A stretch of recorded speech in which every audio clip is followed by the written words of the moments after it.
Hello everyone, welcome back again to my YouTube channel. Thank you very much for your love and support. As always, I remain loyal. So there's the first day you're coming across this channel for the first time. This is Agatha Progress channel, and I come across your way every blessed day. In this channel, as you can see, we bring the latest and we bring the happening all over the globe. And in this channel also, we react to all videos. Yes, all videos, and I do hope you join the family. Right now, this video you are about to watch, I don't know what you felt about this video, but I hope you do pick some sense from this video. All right, let's dive into the news in details. Anyways, in this video, I don't really want to expatiate more on what we are about to watch so that it won't look somehow.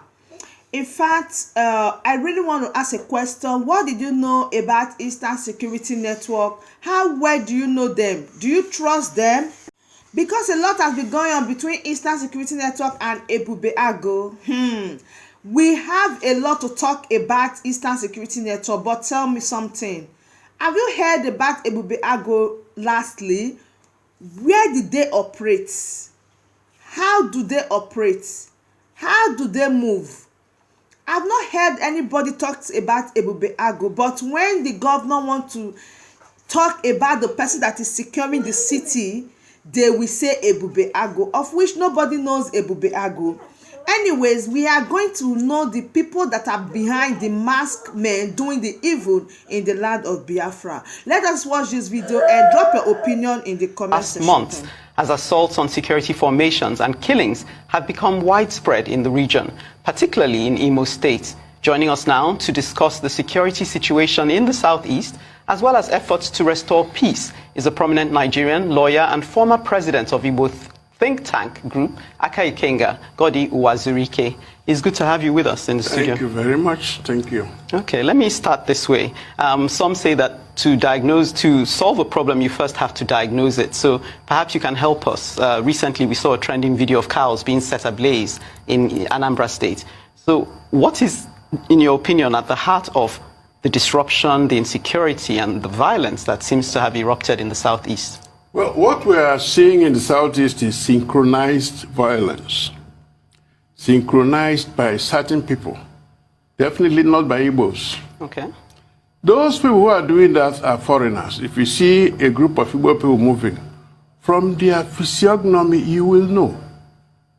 Now, one of the things that people did in the southeast was to get close to them, speak Igbo to them, and without exception, they responded in broken English. And you saw the other man speaking on Sunday, being displayed by the police as the only surviving person among those who attended to burn the prisons again. The man was given an Igbo name. And when he spoke, he had a northern accent. But back to your question about what is really happening. In the past 2 years or more, the clamor for a president of Nigeria coming from the southeast has been on. And if you notice, up to the past 3 months, there was no problem in the southeast, 4 months. What happened? Suddenly, if you read some papers published in Abuja, you see Igbos are killing northerners. You call those in the south, they say, what are you talking about? It has nothing to do with any Igbo man or any northerner. What we are witnessing is a programmed action by some people to destabilize the southeast, indeed the whole of Igbo land, with a message: Igbo land is unstable. If you're unstable, how then can you produce a president? That is the real key in issue. The herdsmen have always been there. But if you notice, for the past 3 or 4 months, issue of the herdsmen had died down. Except in Ebonyi State, where up to last Sunday, the herdsmen were still killing people. But we cannot deny the fact that this destruction and arson attacks are taking place in the southeast region on security formations, on electoral body, INEC offices, and of course killing of the security officials themselves. So the question is, how does this make a call or a point for, or an argument for inclusion? If you say marginalization and inequity has been, the reason for this clamor, and some will say for the clamor of cessation, how do these arson attacks and killings and destruction make a point for inclusion? And who stands to benefit from these attacks? Why have they not gone? Why do they continue to recur, in your own opinion? First correction is this. Who is doing the destruction? Exactly. Who is attacking police formations? Who is attacking the INEC? If you notice the targets, election conducting body, security body. In the first place, Igbos are not destroyers. Igbos are builders. Since the end of the war, the federal government has not been building police stations in the Igbo land. Every structure you see there, apart from the old prisons in the world, which was built in the 1950s, is the result of the contribution of people. I'll give you an example. I come from a human Bano local government of Imo State. Recently, the police divisional quarters was destroyed, I think 2 or 3 weeks ago.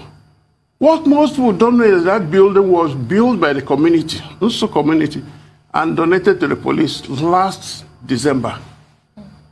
So why will the people who built turn around to destroy? For what purpose? The average Igbo man knows that those who are doing the destroying are not Igbos. The special squad of security men sent by federal government are also not Igbos. Okay. So it's a case of the policemen will come, shoot into the air, stray bullet to land on people. And then the unknown gunmen will move around in brand new Hilux trucks. Shoot into the air, with faces covered. Once in a while, people will get close and do like this, and then they take closer look at them. So if you say the Igbos are not destroying, who then is carrying out these attacks? The unknown gunmen. It is not by accident that they call them unknown gunmen. That's why I said, if you go to Alaba today, you know there's an Igbo section. If you see there, from the physiognomy, you say these are Igbos. If you turn towards the right, you see Alaba Rago. That's where the Hausa traders are.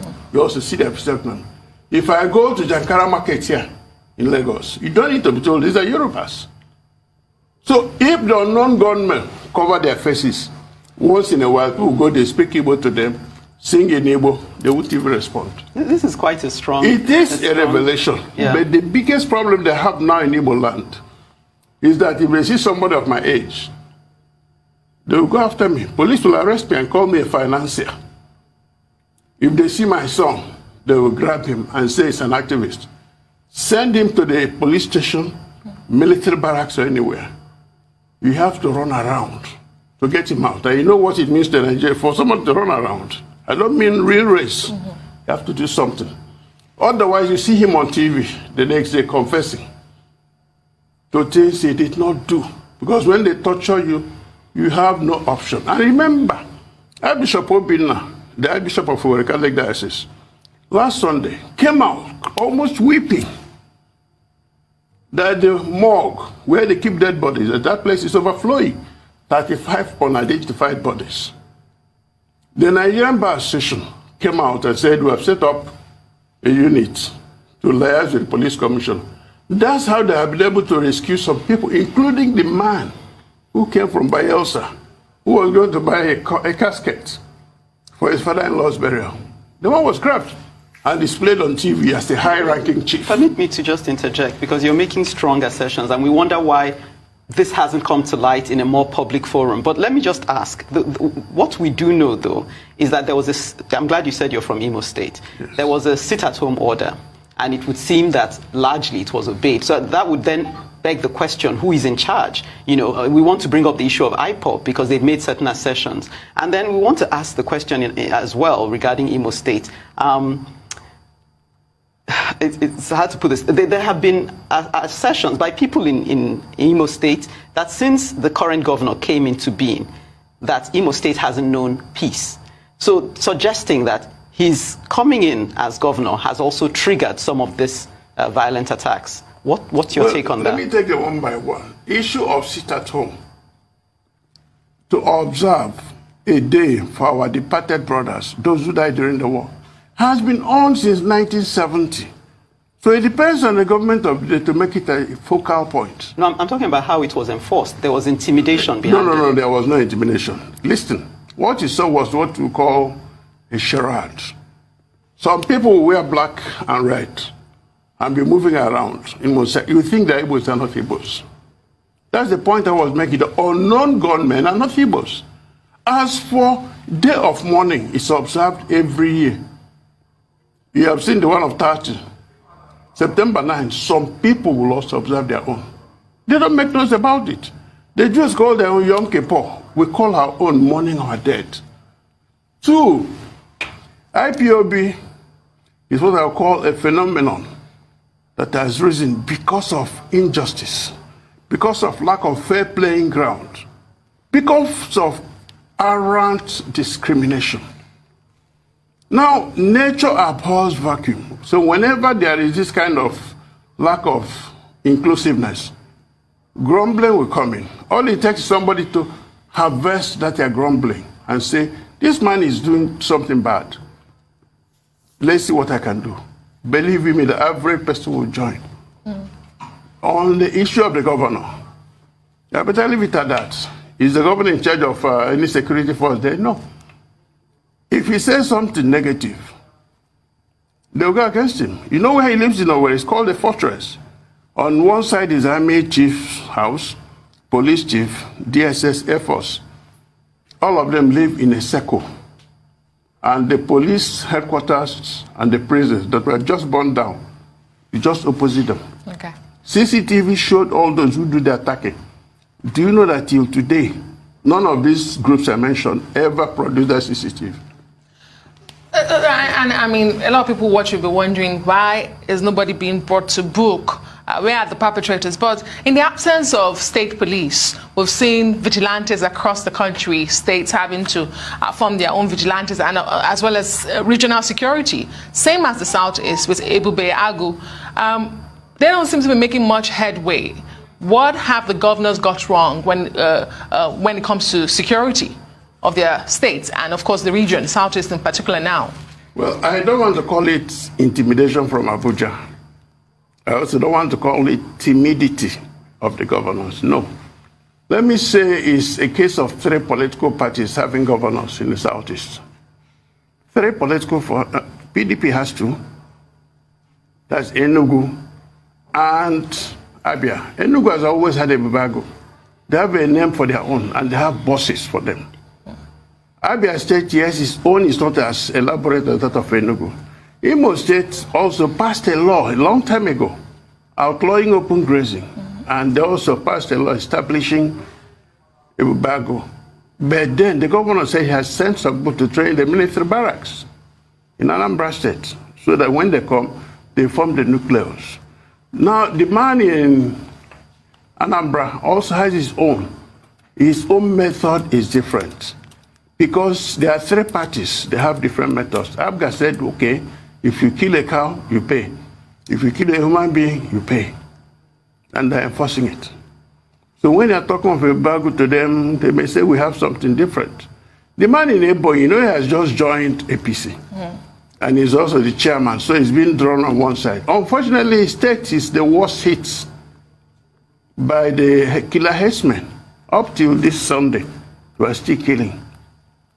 Now, the governors are also, well, I think they're handicapped. But remember this, there are killings all over the country, in all the zones. And in terms of number, in terms of statistics, Kaduna State has had more people killed or kidnapped than the whole of Southeast and South put together. Yeah, the IG of police, when he came, he said, I'm concentrating on Southeast and South. In other words, they know what they're doing. So those special squads sent to Imo State because of this crisis, are they putting anything together? Their job is to go and block the road. I saw them. I was there Saturday before last. For me to pass, all the roads were blocked in the city. For me to go to the airport, I had to call one man. When I noticed his less unfriendly appearance, I said, I just joked. He said he was an Ishan man. I said, Ishan Wayo? He laughed.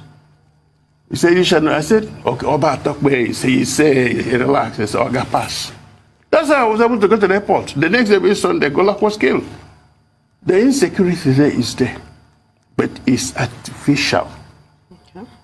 You seem to be blaming, sorry, you seem to be blaming everyone else, particularly the federal government, except for those in the region? Because we are not destroyers. The average Igbo man is a builder. That Owerri airport was built, started by this Ambaku, with people contributing 1 naira. Everything you have in Imo State was built by the people, not by the government. Okay, let me just bring this in, because I think some might find it convenient, like my colleague just said, that Igbos are not destroyers, Igbos are builders. But I still want to focus on the stay-at-home order, and then hopefully you can tag on the way forward, because we're talking about restoring peace in the Southeast. I'm looking at a video, commentary around a video that went viral, Nnamdi Kanu, with the sit-at-home order. He said anyone that goes out or disobeys that order has themselves to blame. And I know people who live in the Southeast were actually intimidated by that. And so even though you justify, well, I wouldn't say you justify, you gave an explanation for why Ipob... Intimidation, I object to it. There was no intimidation. We saw people with cutlasses on a video. Those ones are unknown gunmen. Anyway, what would be your proposal of the way forward? My in terms proposal of is this. Let the government of the day call a conference to discuss security. We call it Security Summit. Call independent-minded people, not sycophants. Not those contractors who have to say the right